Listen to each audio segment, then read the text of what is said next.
We'll speak to Ernest Norgwe. He is a member of the committee from the NDC side to discuss some of the issues that have arisen from the Honourable Members' press conference among developments on this issue. Welcome, Honourable. Thank you, my sister, and good evening to your viewers. Good evening, and thank you for joining us. So we see the minority holding a press conference led by the Honourable Ntim Fordjour, raising some concerns and all that. Are you united in the concerns raised by the Honourable over the developments we've seen in the past few weeks? Well, thank you very much, and once again, good evening to your viewers. Yes, it's just unfortunate that my colleague rushed to the media to have that press conference because we have a modus operandi as a committee. A committee normally, because it's a Defense and Interior and Security Committee, we are measured in our engagement in the media. But unfortunately, my colleague rushed to the media to speak to the media on matters that borders on national security. Be it as it may, whether these are facts of the matter or these are issues that go to the core of the security of the country, it's another matter to be determined. That is why I appreciate the call from His Excellency John Dramani Mahama that the security agencies should engage him so that the information that he put out there, he may be able to substantiate some of them. Aside the Sapema issue, I think he alleged a flight carrying cocaine and or whatever it is. But these are issues of concern to Ghanaians. For example, the Sapema one was a big issue. If cocaine is being brought to the country, let's say that's true, it puts a dent on us and it has very bad implications on that. These shouldn't be hidden, should they? They shouldn't be hidden, but you see, when you make wild allegation that a flight brought cocaine into the country without substantiating it, it goes to dent the integrity of the country, assuming without admitting that what he said was a fallacy. Why do you have to go to the media once you know the channel to go through? You have the National Security Coordinator there. We oversee the activities of these agencies and even the ministry. You have the Interior Minister there. You can engage the Interior Minister on these matters. You don't just rush. You see, that is why you don't see even security coordinators or Minister for Security coming out to speak to the media on matters of this nation. When you speak about the Sapema one, it's still under investigation, and you don't expect national security to come out and begin to talk to the media about how investigations are carried on. When you do that, you are opening up for the perpetrators to abscond. That is the fact. So my worry is coming out to the media to speak about this issue. When it comes to the Sapema one, yes, we know it's already in the public domain. Right. You can, and that happened somewhere in February. So you have every right to ask, but you still have a channel to pass through. That is why the Security and Intelligence Committee in Parliament, we were sworn in oath of secrecy. That is not the Defense and Interior Committee anyway, because of these matters. But has these security apparatus, have they briefed you so far on all these cases he's raised? The committee never invited the security agencies to come and brief us. We never. We have the right to do so. We met them some few days ago, but that was not the subject matter was different. Subject was different. So we were of the view that if anything of this nature, he could have engaged the chairman of the committee. But you see, I don't begrudge him because I have served on this committee for 9 years. This is my 9th year, and this is his first term. So probably... So you feel he's new at it, so inexperience is pushing him to do this? Exactly, he's new at it because, you know, he was working in the educational sector before, I mean, as a deputy minister before coming here. And that place, you can speak at any time, you can speak anyhow you want to speak to the media. But when it comes to security matters, you are always measured. He's calling for these security agencies to be brought in to brief, you know, the committee on these developments, do you join in that, or you believe that that should, because you think that these issues that have come up, this cocaine one, the Ashaiman, you said you met earlier, but it was something different. You would think that around by now there should be a meeting on this. You have to go to the media to say that, to request the security to come and brief the committee, a committee you belong to. Perhaps you are not allowing him to express himself in that committee, because that's for him to move out. He may not be getting the attention he wants from within. Not at all. What is the attention? The attention to the media? You want media attention or? No, among the committee. No, not at all. You are a ranking member. Your position is as equal, almost equal to the chairman of the committee. So you can engage the chairman that we have these outstanding matters. Can we invite these security apparatus, these security agencies to come and brief us on the matter?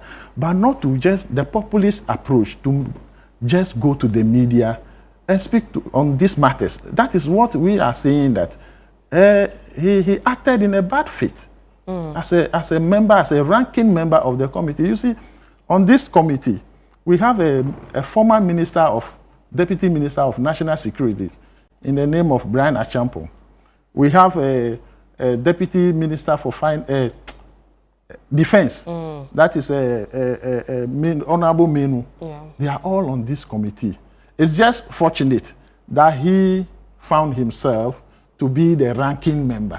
All these guys were there. They never spoke about this because they know the nitty-gritty and they know how we operate, how security operates. Right. Have you guys spoken to him so far since he started his public utterances on your concerns?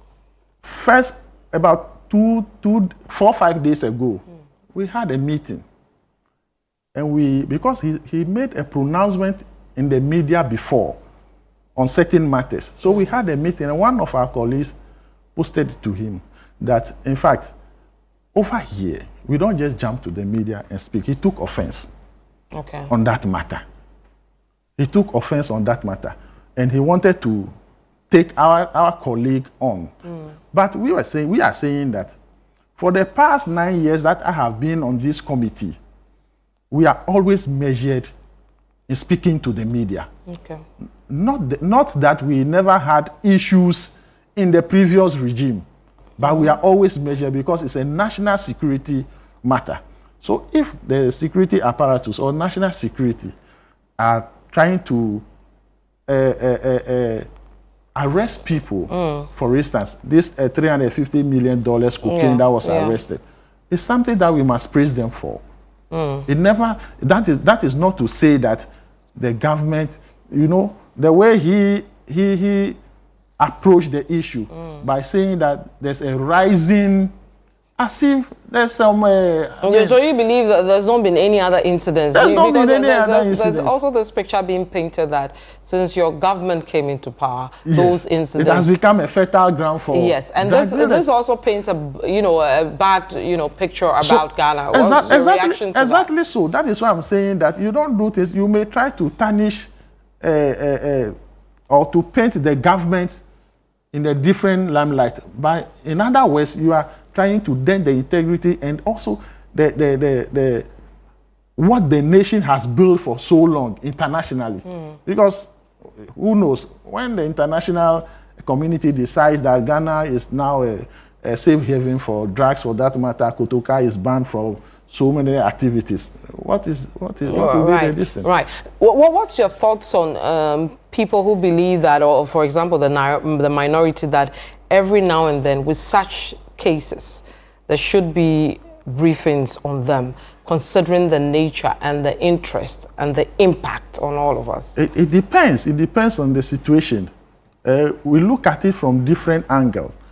If the briefing will have effect on the investigation, you don't do that. You don't do it. But if it is a general something, like even if it's of public interest, and if it's not communicated properly, it could be seen differently. When the national security went to Ashaiman, they took the media along. Yes. Because it's a public interest. Yes. Now, we are saying that investigation is underway. You don't rush to the media. You don't rush to hold press conferences. So you pick and choose from which one to engage the public. Other than that, you will be tempering with evidence and you will be tempering with investigation, which will go a long way rather to affect.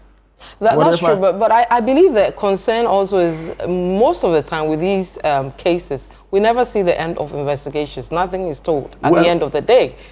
I agree with you because it happened somewhere in 2008 where cocaine turned to kokonte. That's right. So Ghanaians are happy now, but under this regime, John Mahama of yesteryears is not the same John Mahama we know today.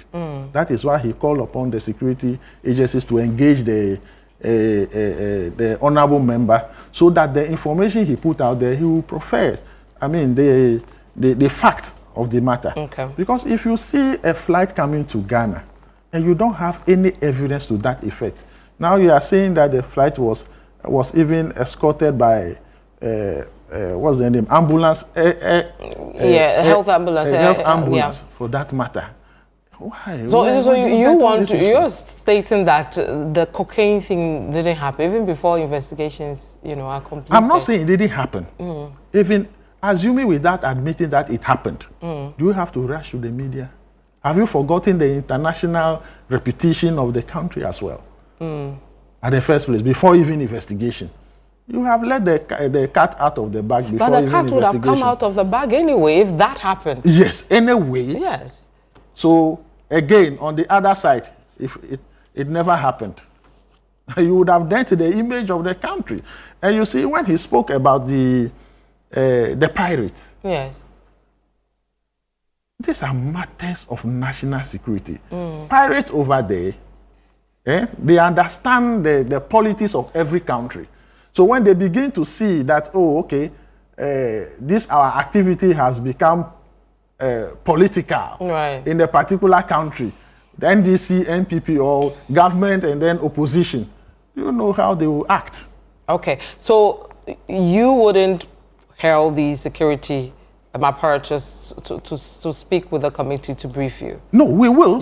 So you share in the sentiment that they should come? They should come and brief us on the matter.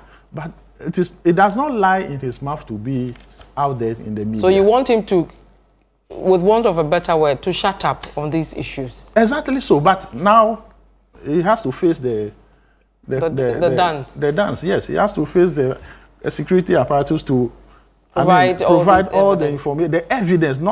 Now it's not information again. He has to provide the evidence. If he fails to? Well, I don't know what they will do to him. The Honorable Ernest Nogbe is a Member of Parliament for Ashaiman. Next time when you pass to, we'll talk about Ashaiman. A lot is happening there. Seriously.